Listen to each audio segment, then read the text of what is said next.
answer is, I will go. I see the need of people crying. My answer is, I will go. I go to share the message of love. I go to share the blessed hope. But if I get discouraged, I call to Jesus' help, because I have decided I will go.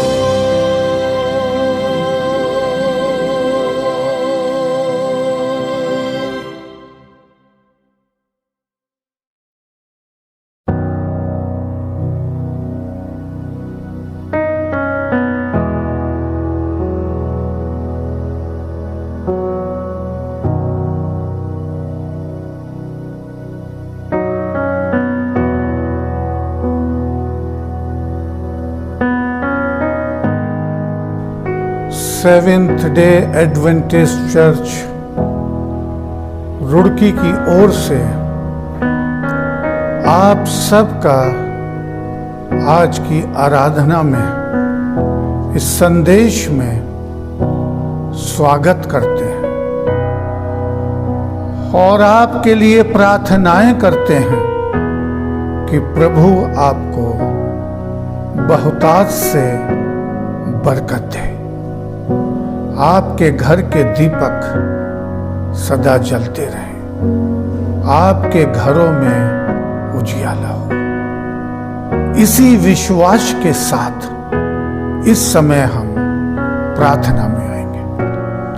स्वर्गीय महान प्यारे पिता परमेश्वर, आज के संदेश में सर्वप्रथम तेरी हुजूरी में आते हुए इस विश्वास के साथ कि तेरा पवित्र आत्मा हमारी अगुवाई करेगा, इस संदेश को देने के लिए, जिस संदेश का शीर्षक है हेवनली क्राउन, आसमानी ताज। प्यारे प्रभु, हमें बोलने की सामर्थ्य देना, ताकि जो भी शब्द, आयतें, सेंटेंसेस प्रेजेंट किए जाएं, प्रभु सुनने वालों के लिए आत्मिक खुराक ठहरे, ना केवल आज के लिए परंतु आने वाले समय के लिए। इस यूनिट के लिए प्रार्थना करते हुए ये प्रार्थना तेरे पुत्र प्रभु यीशु के मधुर और मीठे नाम से मांगते हैं, आमीन।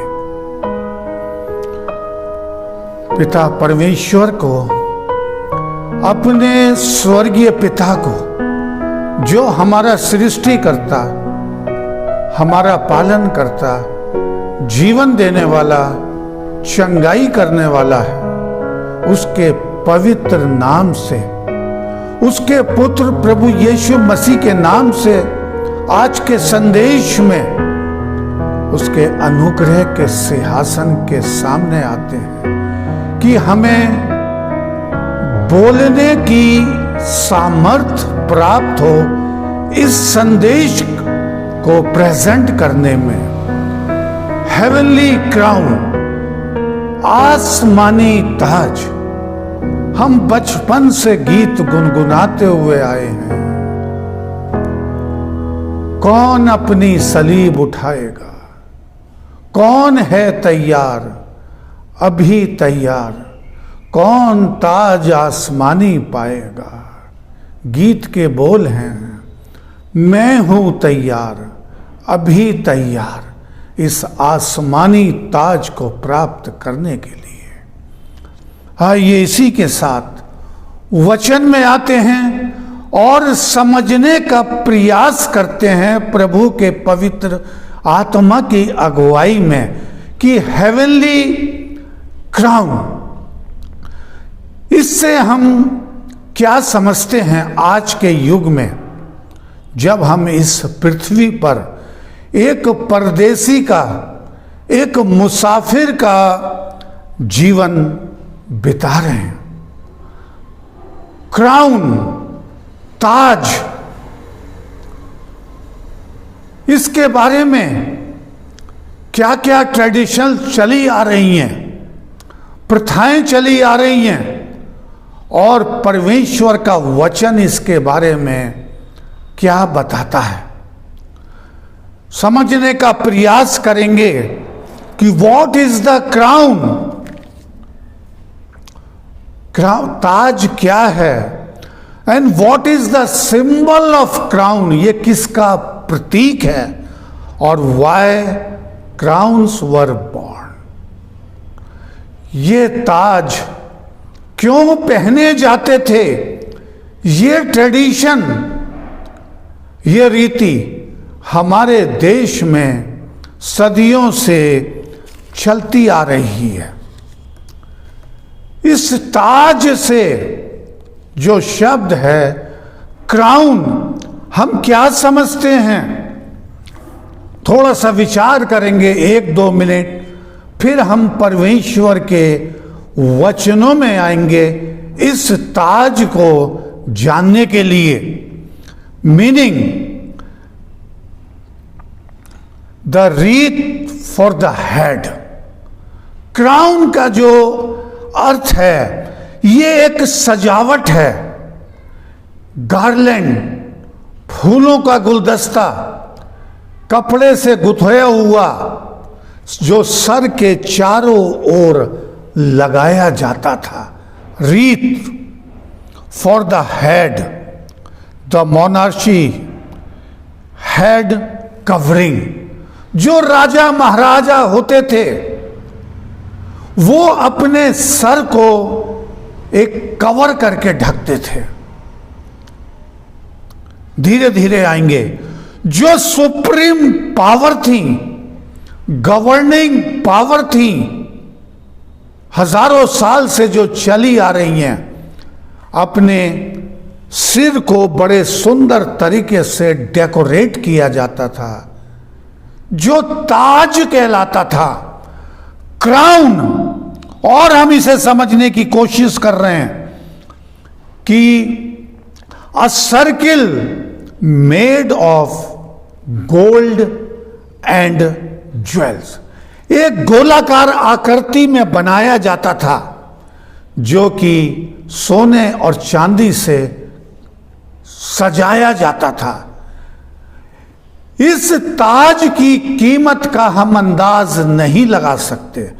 ये ताज 100 रुपए से लेकर के और करोड़ों रुपए की लागत तक का ये ताज, क्राउन, जो राजा महाराजा पहना करते थे।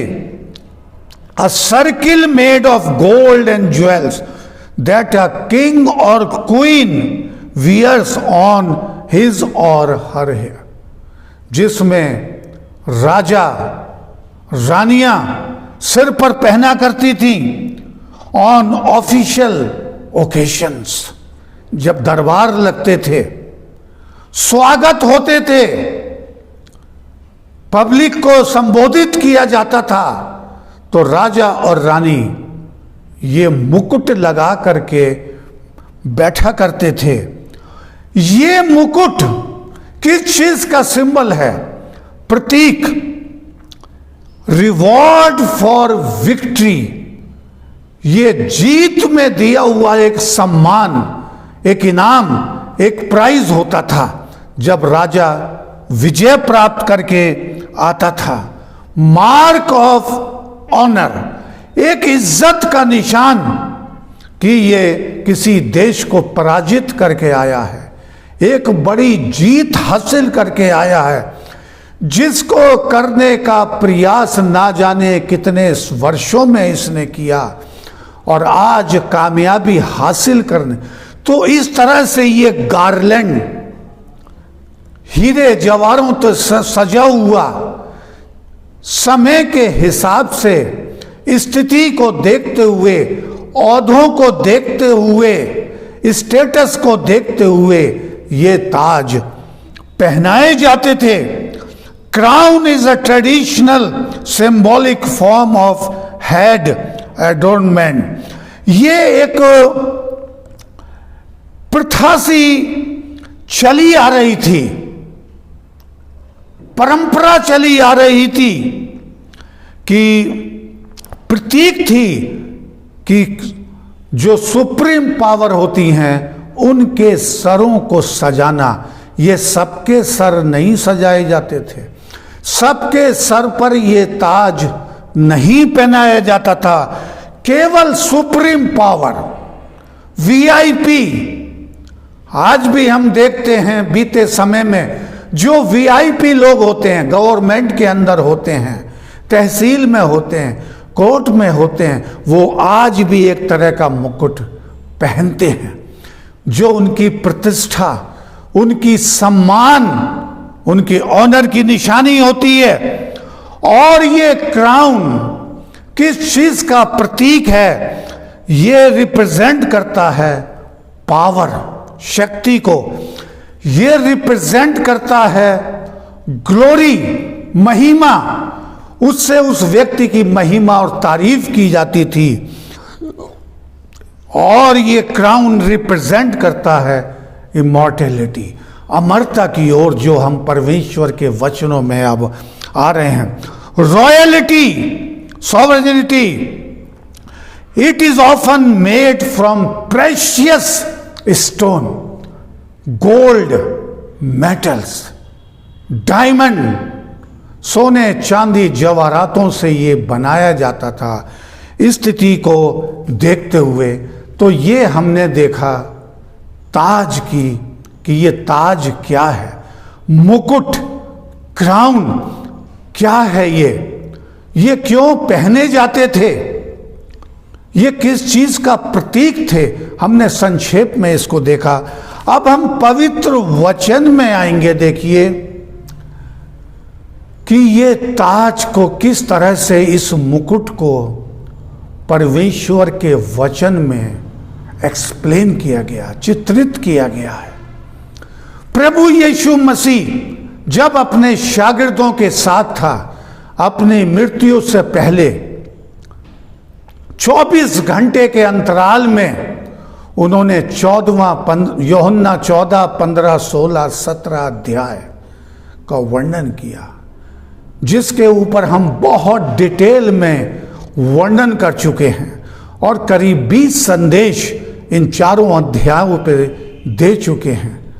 और अगर आने वाले समय में भी देते रहें तो भी हम इसे पूरा ना कर पाएंगे। इसलिए 16वें अध्याय में प्रभु यीशु मसीह कह रहे हैं अपने चेलों से कि मुझे तुमसे बहुत सी बातें करनी हैं, पर तुम अभी सहन ना कर पाओगे। लेकिन जब पवित्र आत्मा आएगा, अर्थात सत्य का आत्मा, वो तुम्हें सिखाएगा।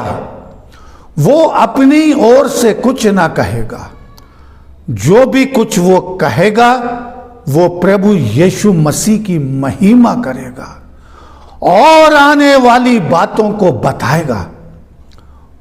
और उसी में आज हम आ रहे हैं कि प्रभु यीशु मसीह के क्रूसिफिक्शन के बाद, स्वर्गारोहण के बाद, जो चेलों ने 10वें दिन पवित्र आत्मा प्राप्त किया, तो हम देख रहे हैं कि पवित्र आत्मा की अगुवाई में प्रभु यीशु मसीह के चेले उन रहस्यों को उजागर कर रहे हैं। और उन्होंने किए जिसको प्रभु यीशु मसीह ने स्वयं कहा था कि अभी तुम बहुत सी बातों को सहन ना कर पाओ। तो आइए आज देखते हैं कि इन लोगों ने, प्रेरितों ने, प्रभु यीशु मसीह के चेलों ने किस तरह से इस दुनियावी ताज को, जो कि पहना जाता रहा था सदियों से, उसको किस तरह से चित्रित किया है और ये ताज को कितने प्रकार से वर्णन किया है। इसको हम देखिए कि करके परमेश्वर के वचन में आएंगे।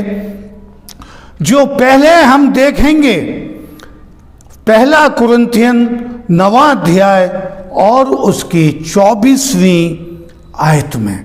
देखिए, पहला क्राउन जो इस समय हम आसमानी क्राउन के बारे में अध्ययन कर रहे हैं, हेवनली क्राउन। लेकिन देखिए यहां पर पौलुस किस तरह से वर्णन कर रहा है 24वीं आयत में, क्या तुम नहीं जानते कि दौड़ में तो सब दौड़ते हैं लेकिन इनाम केवल एक ही पाता है। तुम वैसा ही दौड़ो कि जीतो। देखिए सांसारिक रूप में वर्णन कर रहा है। हर एक पहलवान सब प्रकार के संयम करता है, वे तो एक मुरझाने वाले मुकुट को पाने के लिए ये सब करते हैं।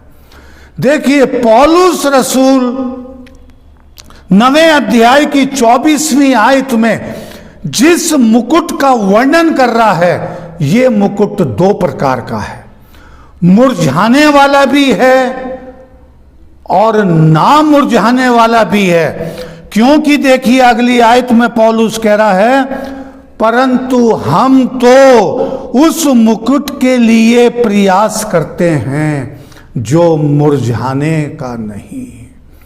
देखिए क्राउन, जब हम क्राउन की स्टडी कर रहे हैं तो यहां पर हम देख रहे हैं दो तरह के क्राउन हैं यहां पर, करप्टेबल मुरझाने वाला और इनकरप्टेबल ना मुरझाने वाला। संसार के लोगों से कह रहा है, मुझसे और आपसे कह रहा है कि इस संसार में जो हम परदेसी का जीवन बिता रहे हैं और उसमें हम तरह तरह के प्रयास करते हैं इस मुकुट को पाने के लिए, लेकिन पौलुस कह रहा है कि मैं उस मुकुट को पाने का प्रयास कर रहा हूं कि जो कभी मुरझाता नहीं। क्योंकि वो कह रहा है, क्या तुम नहीं जानते कि ये तुम्हारा जो डेरा है, पृथ्वी पर का डेरा, ये गिराया जाएगा, ये परमानेंट नहीं है। इस जिंदगी में हम एक मुसाफिर का जीवन बिताते हैं, एक परदेसी का जीवन है और हम तो प्रयास करते हैं केवल जीवन के मुकुट के लिए जो कभी मुरझाने का नहीं। तो पौलुस रसूल ने दोनों तरह के मुकुट का वर्णन कर दिया, सांसारिक मुकुट और आत्मिक मुकुट, जो आज का विषय है, हेवनली क्राउन। पौलुस प्रयास कर रहा है उस आसमानी ताज को पाने के लिए, क्योंकि ये डेरा पृथ्वी पर का जो है ये निश्चित नहीं है। ये तो साफ लिखा हुआ है 2 कुरिन्थियन 5वां अध्याय 1 आयत, क्योंकि हम जानते हैं कि जब हमारा पृथ्वी पर का डेरा गिराया जाएगा, पृथ्वी का जीवन एक शॉर्ट टर्म पीरियड है, घास के समान, फूल के समान। लेकिन पौलुस रसूल कह रहा है अगली आयत में, हमें परमेश्वर की ओर से स्वर्ग पर ऐसा भवन मिलेगा जो हाथों का बना हुआ नहीं, घर नहीं, परंतु चिर स्थायी है, परमानेंट। इसलिए पौलुस कह रहा है कि तुम प्रयास करते हो मुरझाने वाले मुकुट को। हर व्यक्ति पद पाने के लिए, प्रमोशन पाने के लिए, देश जीतने के लिए, राज्य जीतने के लिए, विजय प्राप्त करने के लिए इस मुकुट को पाने का प्रयास करता है, लेकिन ये मुकुट स्थायी नहीं है। पौलुस ने बिल्कुल साफ कह दिया कि हम तो उस मुकुट को पाने का प्रयास करते हैं जो स्थायी है, जो कभी मुरझाएगा नहीं। किस तरह से देखिए ये प्रभु यीशु मसीह के शागिर्द इस आसमानी मुकुट को एक्सप्लेन करने का प्रयास कर रहे हैं। आगे देखिए दूसरा मुकुट, द क्राउन ऑफ लाइफ, जीवन का मुकुट, जिसको देखिए प्रभु यीशु मसीह का चेला किस तरह से डिफाइन कर रहा है। जेम्स की पुस्तक पहला अध्याय की 12वीं आयत में, धन्य है वो मनुष्य जो परीक्षा में स्थिर रहता है, क्योंकि वो खरा निकल के जीवन का वो मुकुट पाएगा जिसकी प्रतिज्ञा प्रभु ने अपने प्रेम करने वालों को दी है। देखिए कितना सुंदर वचन है जीवन के मुकुट के लिए, हेवनली मुकुट के लिए, आसमानी ताज के लिए। आज के समय में कितना अहम संदेश है, जो परीक्षा में स्थिर रहता है। हम सब विश्वास करते हैं और इस समय कर रहे हैं, प्रभु यीशु मसीह की आमद नज़दीक है, लेकिन हम तरह तरह की समस्याओं से पीड़ित भी हैं। यहाँ पर याकूब हमारी हिम्मत अफजाई कर रहा है कि धन्य वो है जो परीक्षा में स्थिर रहता है और खरा निकल करके जीवन का वो मुकुट पाएगा जिसका वायदा प्रभु यीशु मसीह ने अपने प्रेम करने वालों से कहा है। यूहन्ना की इंजील 14वां अध्याय में, मैं जाता हूं कि तुम्हारे लिए स्थान तैयार करूं, कि जहां तुम रहो वहां जहां मैं रहूं वहां तुम भी रहो। प्रेम करने वालों को दिया जाएगा। तीसरे मुकुट के बारे में देखेंगे, जो प्रभु यीशु मसीह कहकर के चले गए कि जब पवित्र आत्मा आएगा वो मेरी महिमा करेगा। ये शागिर्द प्रभु यीशु मसीह की महिमा कर रहे हैं, ये प्रभु यीशु मसीह की गवाही दे रहे हैं, ये प्रभु यीशु मसीह के नाम का प्रचार कर रहे हैं, ये आसमानी ताज का प्रचार कर रहे हैं कि ये पृथ्वी का घर हमारा गिराया जाएगा। ये अस्थाई है, ये स्थायी नहीं है, यहां पर हम परमानेंट नहीं हैं। अगला देखेंगे हम, द क्राउन ऑफ राइचियसनेस, धार्मिकता का मुकुट। देखिए किस तरह से पौलुस जो है वो तीमुथियुस को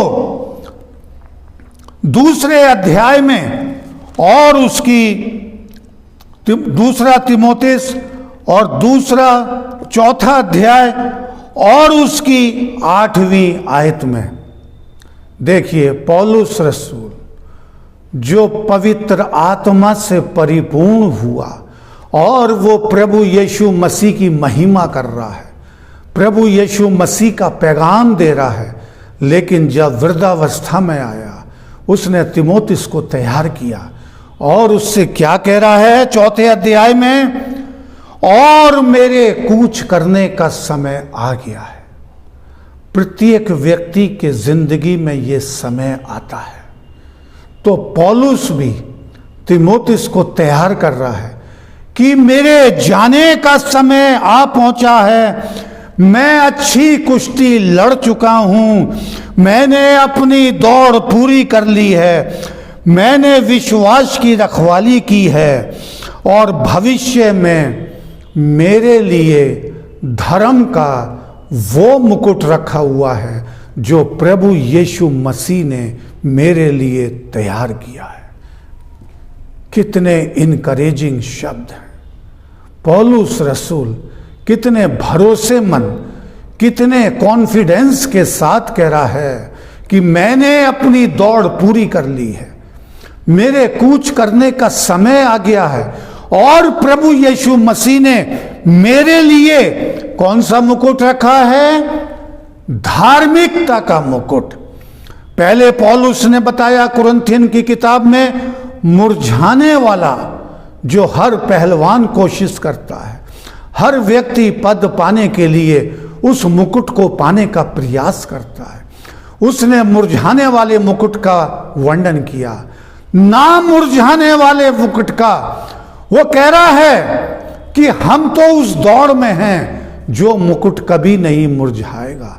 मुकुट की परिभाषा आपको बताती है कि विजय प्राप्त करने के बाद वो लोगों को दिया जाता था। राजा महाराजा शासक उसे पहनते थे विजय प्राप्त करने के बाद। इस संसार में हम भी एक युद्ध के मैदान में हैं, जिसे पौलुस कह रहा है, मैं अच्छा युद्ध लड़ चुका हूँ, मैं अच्छी कुश्ती लड़ चुका हूँ, मैं अच्छी विश्वास की लड़ाई लड़ चुका हूँ, और प्रभु यीशु मसीह ने मेरे लिए वो मुकुट रखा हुआ है। आगे देखिए क्या भरोसा दिला रहा है मुझे और आपको। और मुझे ही नहीं वरन उन सबको भी जो उसके प्रकट होने को प्रिय जानते हैं। केवल अपने लिए नहीं कह रहा है, जो उसके प्रकट होने को, प्रभु यीशु मसीह की दूसरी आमद की ओर संकेत कर रहा है, जो उसके आने पर हम लोगों को, जो विश्वासी हैं, जो प्रभु यीशु मसीह के ऊपर आस्था रखते हैं, जो उसे अपना मुक्तिदाता स्वीकार करते हैं, जीवन की रोटी स्वीकार करते हैं, वो उन्हें भी वो मुकुट देगा। थोड़ी देर के बाद हम प्रकाशित वाक्य में भी देखेंगे कि किस तरह से वो लोग मुकुट पहने हुए हैं। लेकिन अभी हम देख रहे हैं धार्मिकता का मुकुट। 3-4 तरह के मुकुट हमने देख लिए, मुरझाने वाला, ना मुरझाने वाला, जीवन का मुकुट, धार्मिकता का मुकुट, और अगला हम देखेंगे 5वां, द क्राउन ऑफ ग्लोरी, महिमा का मुकुट, जिसको देखिए पतरस प्रभु यीशु मसीह का चेला किस तरह से इस मुकुट को वर्णन कर रहा है, जो प्रभु यीशु मसीह से दूर चला गया था, लेकिन उसने पश्चाताप किया और प्रभु यीशु मसीह के कदमों में आ गया और प्रभु यीशु मसीह की गवाही दे रहा है। आइए देखते हैं कि इस मुकुट के बारे में पतरस किस तरह से फरमा रहा है। पहला पतरस 5वें अध्याय की 4थी आयत में, जब परम प्रधान रखवाला प्रकट होगा, शब्दों को देखिए, परम प्रधान प्रभु यीशु मसीह, संसार का सृष्टि करता, पालन करता, उद्धार करता, जब वो प्रकट होगा, सेकंड कमिंग ऑफ जीसस की ओर इशारा कर रहा है, तो तुम्हें महिमा का मुकुट दिया जाएगा जो मुरझाने का नहीं। महिमा का मुकुट, एवर लास्टिंग हेवनली मुकुट, आसमानी, जो मुरझाएगा नहीं, जिसको पौलुस ने पहले ही वर्णन कर दिया 1 कुरिन्थियन 9:25 में कि तुम मुरझाने वाले मुकुट का प्रयास करते हो विजय प्राप्त करने के लिए, औहदे प्राप्त करने के लिए, पद प्राप्त करने के लिए, जीत हासिल करने के लिए। मुरझाने वाला, और ये जीवन हमारा मरणशील है, ये चिर स्थायी नहीं है, टेम्परेरी है। लेकिन देखिए किस तरह से पीटर मुरझाने का नहीं। अगले मुकुट पर आएंगे, 6ठा, स्पिरिचुअल क्राउन, आत्मिक मुकुट, जिसको देखिए पौलुस रसूल किस तरह से वर्णन कर रहा है। फिलिपियंस की पुस्तक में वो बता रहा है, 3 अध्याय 12वीं आयत से 16वीं तक, निशाने की ओर दौड़ना। पौलुस कह रहा है मेरे कूच करने का समय आ गया, तीमुथियुस को तैयार कर रहा है। फिलिपी की कलीसिया को कह रहा है कि मैं निशाने की ओर दौड़ा चला जाता हूं, और वो निशाना है प्रभु यीशु मसीह। तीसरे अध्याय में देखिए, आज मसीहों के लिए संदेश है, ये मतलब नहीं कि मैं पा चुका हूं। इतना कहने के बाद भी प्रयास कर रहा है, लेकिन कह रहा है इसका मतलब ये नहीं कि मैं पा चुका हूं या मैं सिद्ध हो चुका हूं, पर उस पदार्थ को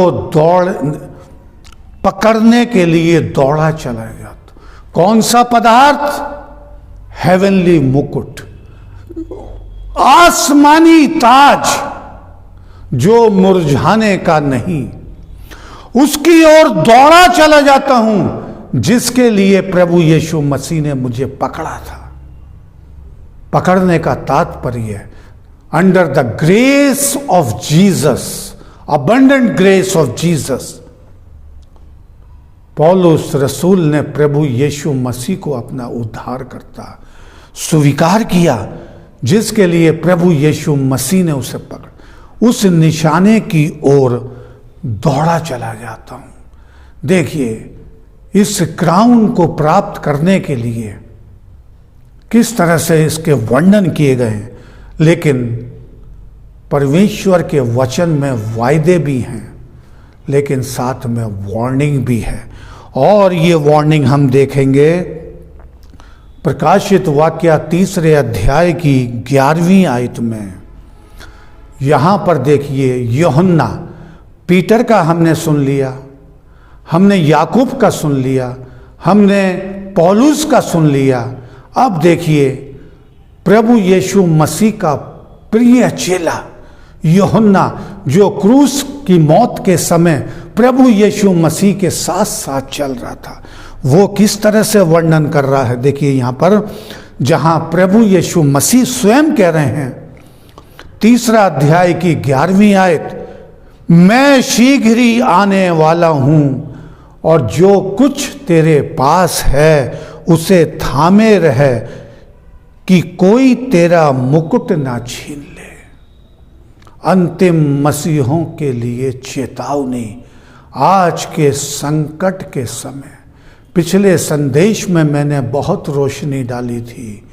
God is our shelter, God is our strength. प्रभु के पुकारो, वो तुम्हें छोड़ाएगा और तुम उसकी महिमा करोगे। यहां वार्निंग है, जो कुछ तुम्हारे पास है, what ever you have, what ever spiritual food you have, जो भी कुछ आत्मिक रूप से तुम्हारे पास है, उसे दृढ़ता से थामे रहो, कहीं कोई उसे चुरा ना ले। विरोधी इस फिराक में दहाड़ रहा है कि किसे फाड़ खाए, उसके लिए समय कम बचा है। बहुत प्यारा लिखा है। देखिए, ये प्रकाशित वाक्य में हम इस समय 3 अध्याय का पढ़ा। अब देखिए 2 अध्याय की जो है 10वीं आयत, बहुत सुंदर वचन है, और प्राण देने तक विश्वासी रहे तो मैं तुझे जीवन का मुकुट दूंगा। जीवन का मुकुट, 2 प्रकार का जीवन है इस पृथ्वी पर जो हम बिताते हैं। जिस तरह का वर्णन हमने कर दिया है, जो मरणशील है।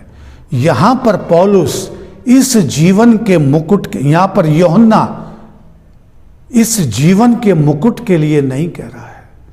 अनंत हेवनली मुकुट, एवरलास्टिंग मुकुट, जो कभी मुरझाएगा नहीं, उस मुकुट के लिए कह रहा है कि प्राण देने तक वफादार रहे और मैं तुझे जीवन का मुकुट। हमने यहां पर देखिए इस मुकुट के बारे में देखा, मुरझाने वाला मुकुट के बारे में जाना, जो इस पृथ्वी पर पहने जाते हैं, मुरझा जाते हैं।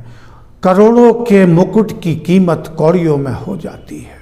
उस व्यक्ति के लिए कौड़ियों की हो जाती है जो संसार से चला जाता है। लेकिन परमेश्वर का वचन हमें हेवनली मुकुट की ओर इशारा कर रहा है। 4 अध्याय में प्रकाशित वाक्य में हम देख रहे हैं जहां पर स्वर्ग में आराधना चल रही है, और इन बातों के बाद जब यूहन्ना पवित्र आत्मा में आया, इन बातों के बाद मैंने दृष्टि की तो देखता हूं कि स्वर्ग में एक द्वार खुला हुआ है, और जिसको मैंने पहली तुरई के साथ सुना था वो कहता है, ऊपर आ जा और मैं तुझे वे बातें दिखाऊंगा जिनका इन बातों के बाद होना। क्या दिखाना मांग रहा है पवित्र आत्मा? वहां पर एक द्वार देखा जा रहा है, उस द्वार में से आजा। देखिए, प्रभु यीशु मसीह ने भी यूहन्ना के 10वें अध्याय में 7वीं आयत में कहा है, भेड़ों का द्वार मैं हूं, जो इस द्वार से प्रवेश करेगा वो अनंत काल तक जीवित रहेगा। उसी द्वार में पवित्र आत्मा यूहन्ना को आमंत्रित कर रहा है, एक द्वार दिखा रहा है और कह रहा है कि अंदर आ जा। और यूहन्ना 4 अध्याय में क्या देख रहा है? वहां पर एक सिंहासन लगा हुआ है और उस सिंहासन पर कोई बैठा हुआ है, और 24 प्राचीन प्रभु की महिमा और स्तुति कर रहे हैं, लेकिन वो सोने के मुकुट पहने हुए हैं। 24 प्राचीन, उनके बारे में मैं ज़्यादा डिटेल में नहीं जाऊंगा, क्योंकि संदेश यहाँ पर है मुकुट से संबंधित।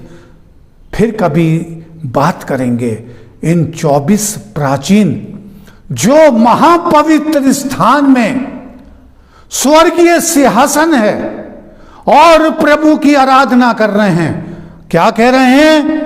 हे हमारे प्रभु, 4 अध्याय की 11वीं आयत में, हे हमारे प्रभु और परमेश्वर, तू ही महिमा और आदर और सामर्थ्य के योग है, क्योंकि तू ही ने सब वस्तुएं सृजी और तेरी ही इच्छा से सृजी गई। प्रभु की स्तुति और महिमा कर रहे ये 24 प्राचीन। जब ओल्ड टेस्टमेंट में परमेश्वर ने मूसा नबी को पवित्र स्थान और महापवित्र स्थान दिया था, तो वहाँ जो लेवियों को जिम्मेदारी दी गई थी, उन जिम्मेदारियों को 24 भागों में बांटा गया था। फिर कभी इस विषय पर बात करेंगे, लेकिन अभी सवाल हो रहा है कि वो 24 के 24 सोने का मुकुट पहने हुए हैं, क्राउन ऑफ गोल्ड, आसमानी मुकुट। ये संदेश आज हम, पौलुस रसूल यही कह रहा है, मैं निशाने की ओर दौड़ा चला जाता हूं। काश आज हम भी पौलुस रसूल की तरह उसी निशाने की ओर दौड़ते हुए चलें, और वो निशाना हो ओनली जीसस, प्रभु यीशु मसीह। हमारे बात करने का केंद्र बिंदु प्रभु यीशु मसीह, हमारे संदेशों का केंद्र बिंदु प्रभु यीशु मसीह, हमारी बाइबल स्टडी का केंद्र बिंदु प्रभु यीशु मसीह, हमारे व्यवहार का केंद्र बिंदु प्रभु यीशु मसीह, क्योंकि प्रभु यीशु मसीह मुझे और आपको उस आसमानी क्राउन से सुसज्जित करेगा, जिस तरह से वो 24 प्राचीन प्रभु की स्तुति और महिमा कर रहे हैं। प्रभु आपको बरकत दे। स्वर्गीय महान प्यारे पिता परमेश्वर, तेरा धन्यवाद करते हुए कि प्रभु जी तेरे पवित्र आत्मा की उपस्थिति में तेरा सेवक आसमानी मुकुट के ऊपर संदेश दिया। आज हम जिसकी दौड़ में दौड़ रहे हैं, होने दे प्रभु, इस संदेश को सुनने के बाद हम इस सांसारिक मुकुट की तलाश में ना भटके, परंतु हेवनली, आसमानी, एवरलास्टिंग मुकुट की दौड़ में दौड़ें और उस मुकुट को पा सकें जिसको पौलुस कह रहा है कि मैं दौड़ा चला जाता हूं, और उनके लिए भी जो विश्वास में बने हुए वो इस मुकुट को प्राप्त करेंगे।